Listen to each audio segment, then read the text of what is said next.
கொண்டிருப்பது உங்கள் கிராம பார்வை செய்திகள். திருவள்ளூர் மாவட்டம் வேப்பம்பட்டு ரயில் நிலைய மேம்பாலம் பணி 2010ஆம் ஆண்டு ஆரம்பித்து நிலம் கையகப்படுத்தும் வகையில் நிலத்தின் உரிமையாளர்களுக்கும் அரசாங்கத்திற்கும் கருத்து வேறுபாடு காரணத்தால் வேலையில் தொய்வு ஏற்பட்டு நீதிமன்றத்தை அணுகி நீதிமன்றமும் வழக்கை 2021ஆம் ஆண்டு தள்ளுபடி செய்தது.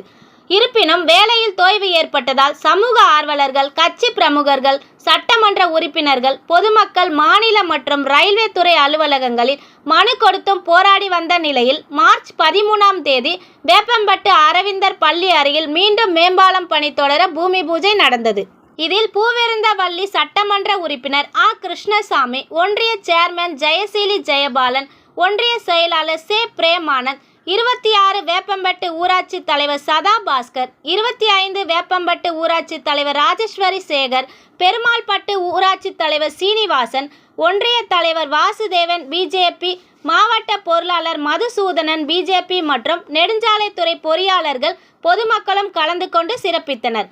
மேம்பாலம் விரைவில் பயன்பாட்டுக்கு வரும் என்ற நம்பிக்கையில் பொதுமக்கள் உள்ளனர். கிராம பார்வை செய்தி சேகரிப்பில் திருவள்ளூர் தாலுகா நிருபர் ஏ. வி. ஜானகிராமன்.